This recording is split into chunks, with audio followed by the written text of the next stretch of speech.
प्रकृति है तो प्रगति है, और आज जिस तरह से प्रकृति का दहन हो रहा है उसी का परिणाम है कि कहीं भूकंप है तो कहीं बाढ़, जो कि आती ही रहती है। साथ ही ऐसी ऐसी लाइलाज बीमारियां भी आ जाती है जिनका इलाज ढूंढने में बरसों लग जाते हैं। फिल्म भेड़िया की पृष्ठभूमि अरुणाचल प्रदेश का जंगल है। जब भी उस जंगल को कोई नुकसान पहुंचाने की कोशिश करता है तो एक ऐसा विषाणु आ जाता है कि लोगों को पता ही नहीं चलता कि अब उस विषाणु से मुक्ति कैसे मिले। तो दोस्तों, आपने टीवी सीरियल पर इच्छाधारी नाग नागिन तो खूब देखे होंगे, लेकिन पहली बार आपको इच्छाधारी भेड़िया देखने को मिलेगा। तो ये बात सुनने के बाद आप कहोगे कि ऐसा थोड़ी ना होता है। तो भाई, इस फिल्म के डायलॉग के अंदाज में मैं भी आपसे यही कहूंगा कि क्यों इच्छाधारी होने का लाइसेंस सिर्फ नागिन के पास है क्या भाई। तो आज हम एक्सप्लेन करेंगे भेड़िया मूवी को, और वीडियो को शुरू करने से पहले वीडियो को लाइक करके चैनल को सब्सक्राइब जरूर कर दीजिएगा ताकि आपको इसी तरह के लेटेस्ट और फ्रेश कंटेंट मिलते रहे। तो फिल्म की शुरुआत होती है दिल्ली में रहने वाले भास्कर से, जो कि अपने बॉस बग्गा के पास था। तो यहाँ पर बग्गा साहब भास्कर को एक सड़क बनाने का कॉन्ट्रैक्ट देता है, जो कि अरुणाचल प्रदेश के जंगल के बीचों बीच बननी थी। तो जल्द अमीर होने और दिल्ली में जमुना पार से ग्रेटर कैलाश तक पहुँचने की चाह रखने वाला भास्कर इस प्रोजेक्ट को करने की हामी भर देता है। भास्कर जानता है कि इस कॉन्ट्रैक्ट से उसे बहुत ज्यादा फायदा होने वाला है,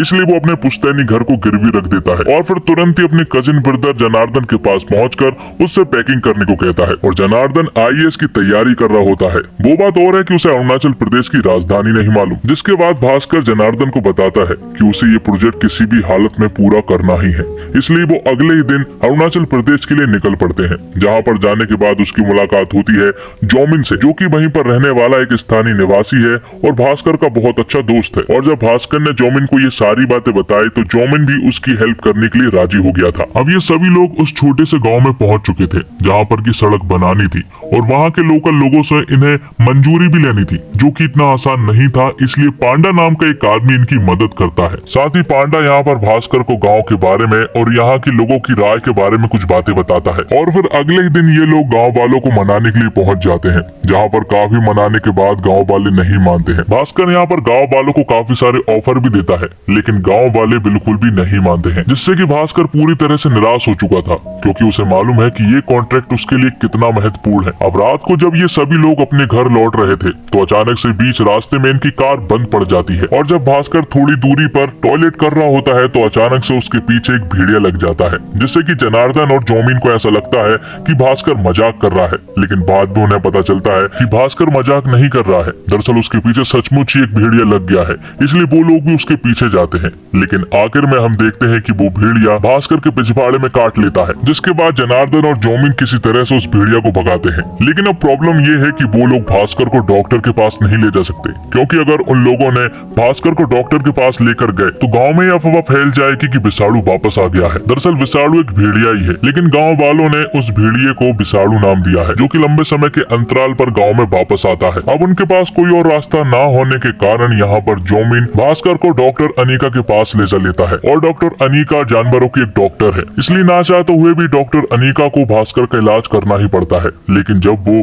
उसके पिछवाड़े का घाव देखते हैं तो वो तीनों ही शॉक्ड रह जाते हैं, क्योंकि वो घाव बहुत ज्यादा गहरा था और उन्हें ऐसा लग रहा था कि भास्कर अब चलने तो क्या बैठने के लायक भी नहीं रहेगा। तब अनीका भास्कर को एक पेन किलर का इंजेक्शन लगाती है। साथ ही वो जनार्दन और जोमिन से कहती है कि उसने इंजेक्शन तो लगा दिया है, पर उसे ऐसा लग नहीं रहा है कि उसका घाव ठीक होगा, क्योंकि उसका घाव काफी गहरा है। अब अगले सीन में सुबह सुबह हम देखते हैं कि भास्कर जब सो रहा होता है तो अचानक से उसे किसी की स्मेल आने लगती है। साथ ही उसके कान के पास एक मक्खी बार बार घूम रही थी, जिसे वो एक झटके में ही पकड़ लेता है, और फिर उठने के बाद उसे एक ऐसी भूख लगती है कि वो जानवरों की तरह खाने लगता है। और इस तरह से उसे खाता हुआ देखकर जनार्दन पूरी तरह से शॉक्ड रह जाता है, और जब वो फ्रेश होने के लिए टॉयलेट में जाता है तो वो देखता है कि उसकी बॉडी बन गई है, साथ ही उसके दांत नुकीले हो गए हैं और उसे अभी भी किसी चीज की स्मेल आ रही है। अब गांव वालों को मनाने के लिए वो लोग फिर से गांव में जाने लगते हैं, जहां पर रास्ते में एक जगह पर भास्कर रुक जाता है, और जनार्दन और जोमिन के पूछने पर भास्कर उन्हें बताता है कि घर में जिस चीज की स्मेल आ रही थी वो इसी की आ रही थी, और ये एक सड़ा हुआ खरगोश था जो कि इनके घर से काफी दूरी पर था। इसके बावजूद भास्कर ने उसे स्मेल कर लिया था, मतलब कहीं ना कहीं भास्कर के अंदर भेड़िए की पावर्स आना शुरू हो गई थी, और साथ ही उसके पिछवाड़े पर जो घाव था वो भी बिल्कुल ठीक हो गया था। अब ये सभी लोग गाँव में निकलते हैं, जहाँ पर गाँव के लोग तो नहीं मान रहे थे, इसलिए वो लोग यहाँ के युवाओं से बात करते हैं और उन्हें सारी बातें समझाते हैं, जिसके बदले में वो सभी लोग भास्कर की बातों से सेटिस्फाइड हो जाते हैं। लेकिन तभी अचानक से भास्कर को कुछ होने लगता है और उसे बहुत दूर दूर तक की आवाजें सुनाई देने लगती है। कोई धीरे से भी बात कर रहा होता है तो भास्कर को उनकी सारी बातें सुनाई दे रही थी। भास्कर को रात से ही बिल्कुल भी ठीक नहीं लग रहा था और जब ये बात वो पांडा को बताता है तो पांडा गाँव के एक ओझा के पास ले जाता है। दरअसल में ओझा एक बाबा होते हैं जो कि गाँव के लोगों की तंत्र मंत्र से बाधाओं को दूर करते हैं और जब वो लोग भास्कर को उस ओझा के पास लेकर जाते हैं तो वो ओझा भास्कर के सर को एक पानी के ड्रम में डाल देते हैं, जिससे कि भास्कर को उस पानी के ड्रम में उसे भेड़िया दिखाई देता है और उसे देखकर भास्कर पूरी तरह से डर गया था। तो वो यहाँ पर ओझा से बिना कोई इलाज करवाए डायरेक्ट अनीका के पास पहुँचता है और भास्कर अनीका को ये सारी बातें बताता है, जिसके बदले में अनीका उससे कहती है कि शायद उसे रेबीज हुआ है, इसलिए वो उसे कुछ दवाई भी देती है। साथ ही यहाँ पर अनीका भास्कर को आज रात के म्यूजिक फेस्टिवल में साथ चलने को कहती है,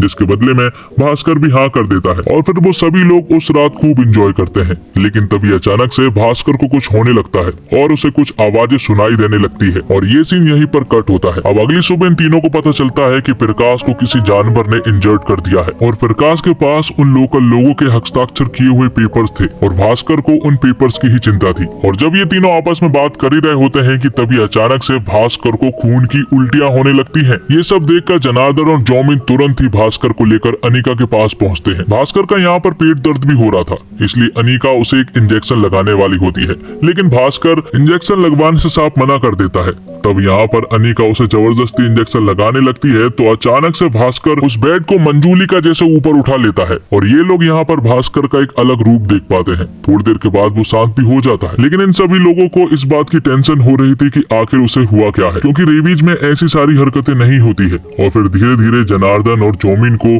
भास्कर के ऊपर शक होने लगता है कि कहीं उसे भेड़िए के काटने के बाद भेड़िए की ताकत तो नहीं आ गई। और फिर उसी रात भास्कर को फिर से बेचैनी होना शुरू हो जाती है, साथ ही वो अपने कपड़े भी फाड़ने लगता है और फिर धीरे धीरे वो एक भेड़िए के रूप में बदलना शुरू हो जाता है। जनार्दन और जौमिन को भास्कर के ऊपर शक था, इसलिए वो लोग भी बाहर खड़े हुए थे। हालांकि उन लोगों ने भास्कर को भेड़िया बनता नहीं देखा था, लेकिन वो इंतजार कर रहे थे। लेकिन तभी अचानक से एक भेड़िया उस खिड़की को तोड़ते हुए बाहर निकलता है, जिसके बाद जनार्दन और जौमिन उसका पीछा करने लगते हैं। पीछा करते करते वो एक ब्रिज के पास पहुंचते हैं, जहां पर उन्हें थोड़ी देर तक तो वो भेड़िया कहीं पर भी दिखाई नहीं देता, लेकिन अगले ही पल वो भेड़िया इनके ऊपर अटैक कर देता है। लेकिन तभी उन्हें ये पता चल जाता है कि भास्कर ही भेड़िया है, क्योंकि उस भेड़िए ने भास्कर की चड्डी पहनी हुई थी। लेकिन जनार्दन और जौमिन यहाँ पर किसी तरह से बच जाते हैं। अब अगली सुबह जब भास्कर की नींद खुलती है तो वो खुद के मुंह पर बहुत सारा खून लगा हुआ पाता है और साथ ही उसकी चड्डी में से एक सांप निकलता है।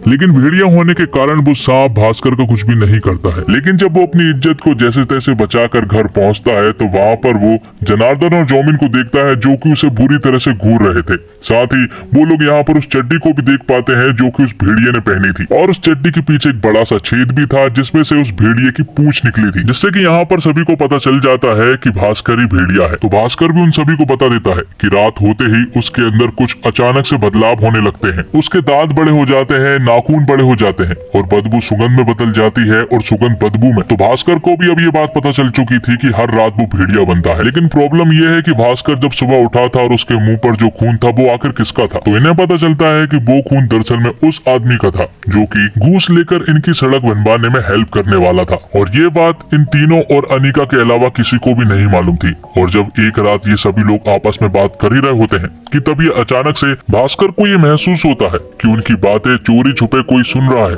इसलिए जब वो तुरंत ही उस आदमी के पास पहुंचते हैं तो उन्हें पता चलता है कि वो आदमी कोई और नहीं बल्कि पांडा भाई है और वो भास्कर के भेड़िए वाले रूप को देखकर पूरी तरह से डर गया था। लेकिन इसके इलाज के लिए वो भास्कर से कहता है कि इसका इलाज सिर्फ ओझा के पास ही मिल सकता है, पर वो कभी कभी ही घर मिलते हैं, कभी कभी तो वो 3 महीने में एक बार मिलते हैं। तो अब इनको किसी भी तरह से भास्कर को कंट्रोल करना था, भास्कर को जिंदा रखना था और किसी को भी मारने नहीं देना था। तो ओझा जब तक नहीं मिल जाते तब तक ये लोग हर रात भास्कर को बांधने का प्लान बनाते हैं। और जब ये लोग एक पैक कमरे में भास्कर को जंजीरों से बांध रहे होते हैं तो ये सब करते हुए एक पुलिस वाला इन्हें देख लेता है, जो कि इन पर कई दिनों से नजर बनाए रखे हुए था। तो वो पुलिस वाला इन तीनों को ही अंदर कैद कर देता है और फिर थोड़ी रात हो जाने के बाद भास्कर भेड़िए के रूप में बदलना शुरू हो जाता है। लेकिन इससे पहले कि भास्कर जनार्दन और जौमिन को चोट पहुंचा पाता, वहां पर एक और भेड़िया आ जाता है जो कि भास्कर को अपने साथ ले चल लेता है। साथ ही उस दूसरे भेड़िए ने उस पुलिस वाले को भी बुरी तरह से मार दिया था, जिसने कि इन तीनों को अंदर कैद किया था। अब अगले दिन ये लोग सोचते हैं कि उन्हें इस प्रॉब्लम को किसी भी हालत में ठीक करना ही होगा,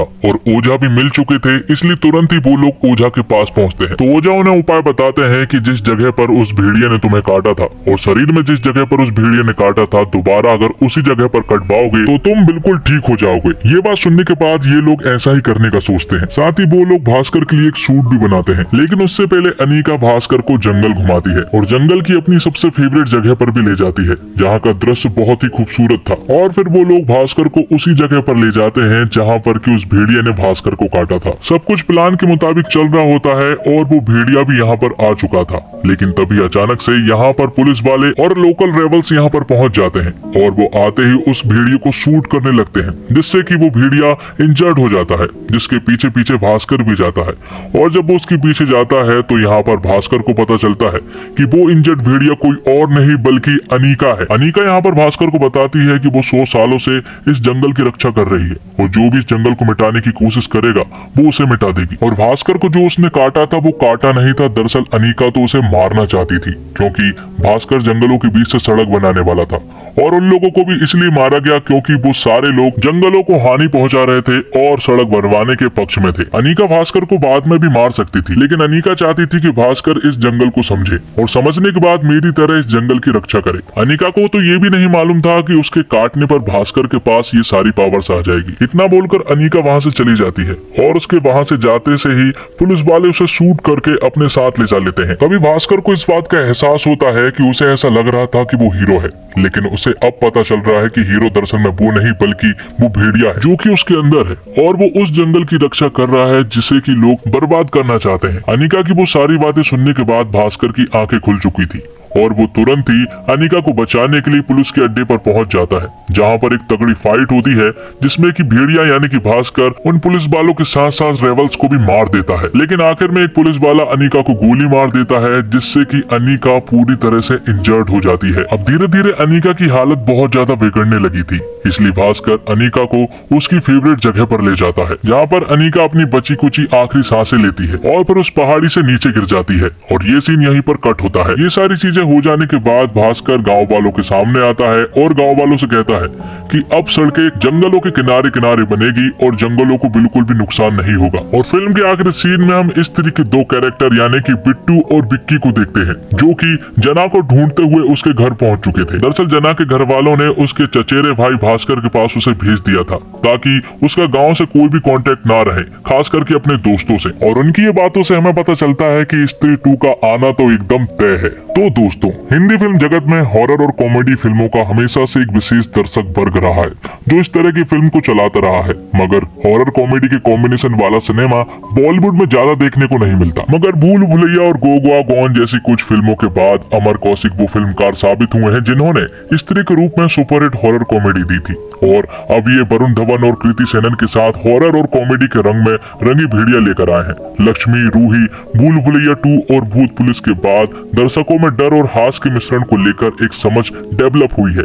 उसी को ध्यान में रखते हुए अमर कौशिक अपनी फिल्म की कहानी बुनते हैं और मानना पड़ेगा कि भी निराश नहीं करते हैं। वरुण के इंसान से भेड़िया का रूपांतरण प्रभावी है। निर्देशक इसे अरुणाचल के जंगल से जोड़ने में कामयाब रहे हैं। फिल्म के VFX के अलावा इसकी सिनेमेटोग्राफी भी इसका मजबूत पहलू है। फिल्म में कॉमेडी और हॉरर के साथ सामाजिक सरोकार के मुद्दे भी हैं, जैसे प्रगति के नाम पर प्रकृति का नाश, उत्तर पूर्व के लोगों के साथ होने वाले भेदभाव, अरुणाचल को देश का हिस्सा ना समझना आदि चीजें दिखाई गई हैं। लेखक नीरन भट्ट के आज के जमाने में नेचर की किसको पड़ी है, हमारे लिए बालकनी में रखा गमला ही नेचर है। कोई बात नहीं भाई, तेरे लिए जो मर्डर है उनके लिए वो डिनर है जैसे डायलॉग, या फिर शहनाज गिल का जगत प्रसिद्ध डायलॉग तो मैं क्या करूं मर जाऊं, मेरी कोई फीलिंग्स नहीं है वाले डायलॉग्स आपको हंसाते हैं। फिल्म का संगीत सचिन जिगर ने दिया है, जबकि गीत अमिताभ भट्टाचार्य द्वारा लिखे गए हैं, जिसमें जंगल में कांड हो गया और बाकी सब ठीक ठाक है जैसे गाने अच्छे बन पड़े हैं। फिल्म में चड्डी पहन के फूल खिलाए जैसे गाने को भी बहुत ही हल्के फुल्के अंदाज में पिरोया गया है। तो फिल्म अच्छी है, कॉन्सेप्ट नया नहीं है, फिर भी इंटरटेनिंग है।